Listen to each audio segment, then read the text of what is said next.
Hello everyone, प्रगति सूत्र में आपका बहुत बहुत स्वागत है। आपने मेरी पहली वीडियो जरूर देखी होगी जिसमें हमने जनवरी 2026 के इम्पोर्टेंट डेज डिस्कस करे। आई होप आपको वो वीडियो पसंद आई हो और बहुत हेल्पफुल भी लगी हो।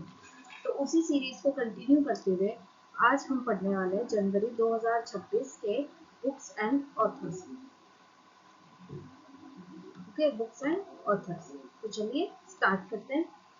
तो सबसे पहली हमारी बुक आती है चैलेंज ऑफ एम्ब्रोसिया, राम जन्मभूमि। ठीक है, ये राम जन्मभूमि को लेके या राम मंदिर की कंस्ट्रक्शन को लेके जो हिस्ट्री में चैलेंजेस और उस पर रिस्पॉन्स आया है जुडिशरी का या फिर सिविल लोगों का, उसके बारे में ये बुक। ठीक है, तो ये बुक किसने लिखी है? डॉक्टर सुरेंद्र कुमार पचौरी जी ने, जो एक रिटायर्ड आईएएस ऑफिसर है, और रिलीज किए सीपी राधाकृष्णन, जो इंडिया के वाइस प्रेसिडेंट है। ठीक है, अब क्या बोलते हैं, हमें ऑथर और रिलीज, ऑथर किसने की और रिलीज किसने की, ये जरूर याद करके रखना है क्योंकि ऐसे पूछा जाता है। ठीक है, दोनों ही चीजें इंपॉर्टेंट होती है। तो ये 20 जनवरी 2026 को रिलीज हुई है। ठीक है, और अगर हम हिस्टोरिकल कंटेम्प्रेरी, और ये है किस बारे में? About historical and contemporary phases of Ram जन्मभूमि अयोध्या के। ठीक है, जो राम जन्मभूमि अयोध्या को लेके जो भी आज तक के मूवमेंट्स हुए, जो भी हिस्टोरिकल चीजें हुई, उसके बारे में ये बुक है। सबसे इम्पोर्टेंट चीज जो इस बुक के अंदर है वो है 2019 का सुप्रीम कोर्ट जजमेंट। तो ये सुप्रीम कोर्ट जजमेंट है क्या 2019 का? इसका टाइटल रहा था राम जन्मभूमि बाबरी मस्जिद टाइटल डिस्प्यूट। ठीक है, एक डिस्प्यूट था जिसके अंदर राम जन्मभूमि और बाबरी मस्जिद को लेकर एक डिस्प्यूट हुआ था, क्योंकि इसमें जहां पर बाबरी मस्जिद कंस्ट्रक्टेड था वहां पर कुछ ऐसे एविडेंसेस मिले थे जिससे ये पता लग पा रहा था कि ये कहीं ना कहीं राम जी की बर्थ प्लेस के लिए जगह है। यहाँ पर कोई मस्जिद पहले था नहीं, तो इसलिए उस लैंड को लेके बहुत सारे डिस्प्यूट हुए, इंटर रिलीजन डिस्प्यूट भी हुए, गवर्नमेंट में भी बहुत सारे डिस्प्यूट हुए उसके बारे में। तो उसको लेके ये जजमेंट था सुप्रीम कोर्ट का। तो वर्डिक्ट जो था इसका वो 9 नवंबर 2019 को आया था। 5 जजेस की एक बेंच थी। ठीक है, और फॉर्मली इसको टाइटल किया गया M Siddiqui D the LRS versus Mahant Suresh Das and ORS. ठीक है, ये इसका फॉर्मल नाम था। ये भी हमें याद रखना जरूरी है क्योंकि पूछ लिया जाता है कि ये फॉर्मल नाम पूरा देंगे और आपसे पूछा जाएगा ये कौन से केस से रिलेटेड है। ठीक है, या फिर केस दे दी जाएगी सुप्रीम कोर्ट जजमेंट 2019 के केस का नाम क्या है। ठीक है, ये तो अब इस वर्डिक्ट में मैंने यहाँ पे लिखा नहीं है क्या क्या था, बट मैं आपको वर्बली बता देती हूँ कि इसमें क्या हुआ था कि 5 एकड़ जमीन राम जन्मभूमि की कंस्ट्रक्शन के लिए गवर्नमेंट को दी गई थी, सुप्रीम कोर्ट ने दी थी। ठीक है, यहाँ पे आप राम मंदिर कंस्ट्रक्ट कीजिए। इसके अलावा क्या हुआ था कि बाबरी मस्जिद के लिए भी उत्तर प्रदेश अयोध्या में ही एक अलग जगह दी गई कि जहाँ पर आप बाबरी मस्जिद कंस्ट्रक्ट कर सकते हैं। इसके अलावा जो प्रीवियस हिस्ट्री में जो चीजें हुई उनको कुछ चीजों को अनलॉफुल भी डिक्लेयर किया, जैसे कि डिस्ट्रक्शन हुआ था बाबरी मस्जिद का 1992 में, अब हम आगे पढ़ेंगे। जैसे राम जन्मभूमि क्या है? बर्थ प्लेस है लॉर्ड रामा का। तो बाबरी मस्जिद कंस्ट्रक्ट कब हुआ था? 1528 में। तभी से कहीं ना कहीं थोड़े थोड़े डिस्प्यूट चल रहे थे हिंदू और मुस्लिम्स के बीच में इस लैंड को लेकर। फिर क्या हुआ 1949 के अंदर रामलला जी का, मतलब जो चाइल्ड स्टैचू था रामलला जी का, वो मिला। ठीक है, उससे ये और ज्यादा ये जो डिस्प्यूट थे ये गहरे होते गए, अराइज होते गए, जिसकी वजह से क्या हुआ 6 दिसंबर 1992 को बाबरी मस्जिद का डिमोलिशमेंट हो गया। ठीक है, बाबरी मस्जिद को तोड़ दिया गया, है ना। तो सुप्रीम कोर्ट के इस जजमेंट ने इस डिमोलिशमेंट को भी अनलॉफुल बताया। उसके अलावा क्या, एक श्री राम जन्मभूमि तीर्थ क्षेत्र ट्रस्ट बनाया गया, जिससे क्या हो, जो लुक आफ्टर करे राम जन्मभूमि के कंस्ट्रक्शन पे। और इसी वजह से 22 जनवरी 2024 को प्राण प्रतिष्ठा हुई राम मंदिर की। प्राण प्रतिष्ठा मतलब उसमें प्राण डाले गए, मतलब जो भी वहां पर जो रामलला जी का आइडल था उसकी स्थापना हुई। ठीक है, और उसको एज मंदिर अनाउंस किया गया है। ठीक है, तो राम मंदिर जो है ये नागर स्टाइल के अंदर है। नागर स्टाइल के बारे में हम पढ़ लेंगे कहीं ना कहीं, नागर स्टाइल ऑफ आर्किटेक्चर में आता है। आर्किटेक्चरल स्टाइल डिसाइड किसने करी थी? सोमपुरा फैमिली है, आर्किटेक्चरल फैमिली है, इन्होंने करी थी। और मेन कंस्ट्रक्शन कंपनी थी लार्सन एंड टोब्रो। ठीक है, अब इस नए आइडल के स्कल्प्टर कौन थे? स्कल्प्टर यानी मूर्तिकार कौन थे? अरुण योगराज, जो मैसूर से। ठीक है, आया होगा, आपको समझ में आया हो। चलिए आगे बढ़ते हैं। तो हमारी नेक्स्ट बुक आती है Akash, the unprecedented success story of the first indigenous supersonic multi target surface to air missile. ये ऑथर करी है जी चंद्रमौली ने और रिलीज हुई हमारे डिफेंस मिनिस्टर राजनाथ सिंह जी द्वारा। ठीक है, ये किसके बारे में है? ये आकाश मिसाइल सिस्टम जो हमारे देखा गया है, हम यूज कर रहे हैं इंडियन आर्मी में, उसके बारे में। ये कब से यूज कर ऑपरेशन में लिया है? इंडियन आर्मी और एयरफोर्स में 2015 से। डेवलप किसने किया? डीआरडीओ ने। ठीक है, तो अब आप मुझे बताएंगे डीआरडीओ का हेडक्वार्टर कहाँ है और ये स्टैब्लिश कब हुआ था। ठीक है, यह क्वेश्चन है ना। क्या क्या? ठीक है, हेडक्वार्टर कहाँ है और स्टैब्लिश कब हुआ है। इसकी ये सुपरसोनिक मिसाइल है जो सरफेस टू एयर मिसाइल है। सरफेस से रिलीज होकर एयर तक जाती है हाई स्पीड से। इसकी स्पीड अराउंड मैच 2.5 तक है। ठीक है, और इसके अगर हम वेरिएंट्स देखें तो कौन कौन से? आकाश MK1, आकाश 1S, आकाश प्राइम और आकाश NG। NG मतलब न्यू जनरेशन। ठीक है, तो ये 4 इसके वेरिएंट्स देखे गए हैं। तो ये फर्स्ट इंडिजिनियस मिसाइल थी, सबसे पहली भारत में बनी खुद की एक मिसाइल बनी थी, मिसाइल सिस्टम थी। ठीक है, चलिए आगे चलते हैं।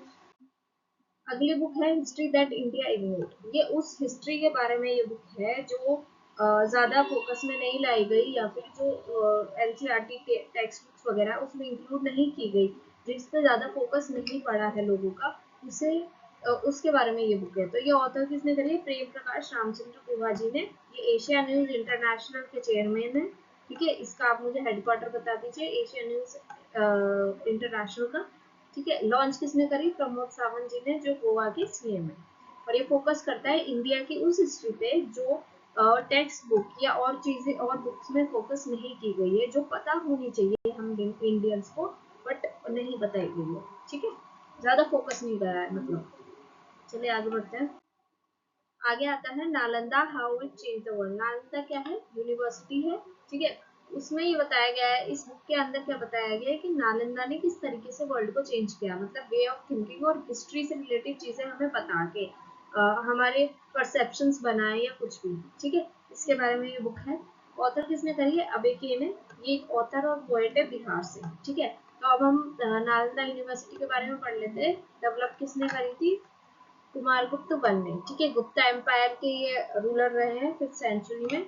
और कहाँ करी थी? नालंदा डिस्ट्रिक्ट बिहार के अंदर, राजगीर के पास में। ठीक है, ये जो एरिया है नालंदा डिस्ट्रिक्ट ऑफ बिहार, ये एंशिएंट मगध रीजन का पार्ट रहा है। ठीक है, इंटरनेशनल स्टूडेंट्स जो यहाँ पर नालंदा यूनिवर्सिटी में बहुत सारे इंटरनेशनल स्टूडेंट्स भी जाकर पढ़ाई की है, जैसे हुन जैंग, बहुत फेमस नाम है, सुना होगा आपने। और ये जिंग, ये चाइना से, तो बाकी कोरिया, साउथ अफ्रीका, बहुत जगह से यहाँ पे पढ़ने आए हैं। ठीक है, लेकिन 1193 CE में क्या हुआ? बख्तियार खिलजी ने इसको पूरी तरीके से डिस्ट्रॉय कर दिया, पूरी लाइब्रेरी वगैरह सब कुछ जला दी। तो हमारे पास में बहुत सारे ऐसे एविडेंसेस हिस्ट्री को लेकर जो खत्म हो गए। फिर भी इसे रीस्टैब्लिश किया गया 2010 में, लेकिन ओरिजिनल रूल्स पे नहीं किया गया। ठीक है, ओरिजिनल रूल्स पे इसलिए नहीं किया गया ताकि जो हमारे हिस्टोरिकल चीजें हैं वो मेंटेन रहे, उसको उसमें कुछ चेंजेस ना आए। ठीक है, अच्छा, ये हेल्प किसकी हेल्प से ये रीस्टैब्लिश हुई? आशिया नेशंस की। अब ये आशिया नेशंस क्या है, इसके बारे में आप मुझे बताइए। ठीक है, सब जिसको जो पता है इसके बारे में कमेंट सेक्शन में जरूर बताइए। चलिए आगे बढ़ते हैं। Early north India and it's coinage. ठीक है, कि 300 BCE से लेके 300 CE तक जो डिफरेंट डिफरेंट टाइप के कॉइन्स हमने नॉर्थ इंडिया में देखे हैं, उसके बारे में ये बुक है। ठीक है, इसमें कुछ ऐसे पढ़ने जैसा बड़ा सा कुछ नहीं है, बस आप इसका नाम याद रखें। और किसने रिलीज ऑथर करी है? देवेंद्र हांडा जी ने। और रिलीज की है योगी आदित्यनाथ, जो CM है उत्तर प्रदेश में। ठीक है, चलिए आगे बढ़ते हैं। Sing, dance and lead. Leadership lessons from the life of Srila Prabhupada. Srila Prabhupada की लीडरशिप लेसन है उनकी लाइफ से। ठीक है, अभी श्रीला प्रभुपदा कौन है? Founder of ISKCON. ठीक है, इस्कॉन क्या है? इस्कॉन एक ऐसी फाउंडेशन है जो spiritual deep thinking, spiritual leadership के ऊपर फोकस करता है कि हम कैसे सर्विस दे सकते हैं, स्पिरिचुअलिटी को डिसिप्लिन में रह सकते हैं और हमारी लाइफ में वैल्यूज बना के चल सकते हैं। इसके बारे में ये फाउंडेशन हमें गाइड करता है। तो ये फाउंडर है शीला प्रभुपदा।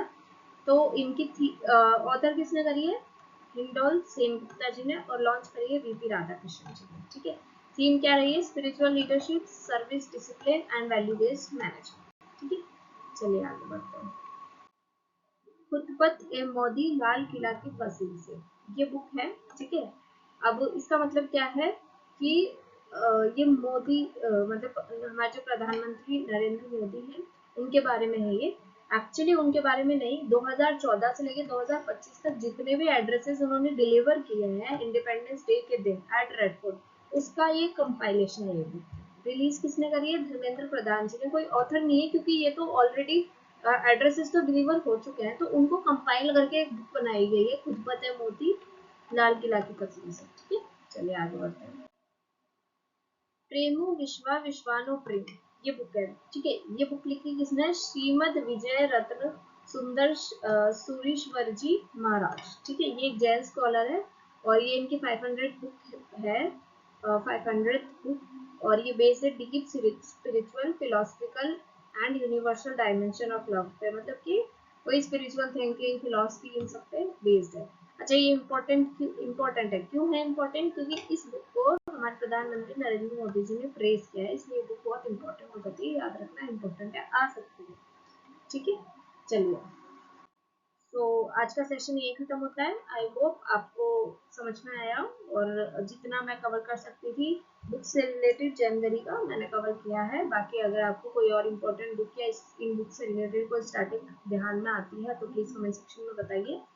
तब तक जल्द ही नेक्स्ट वीडियो में मिलते हैं। तब तक के लिए सब्सक्राइब द चैनल सब्सक्राइब करना मत भूलिए, क्योंकि आप अगर सब्सक्राइब करेंगे तो आपको पता चलता रहेगा कि कब कब क्या क्या वीडियो आ रही है और रेगुलर वीडियोस आएंगी।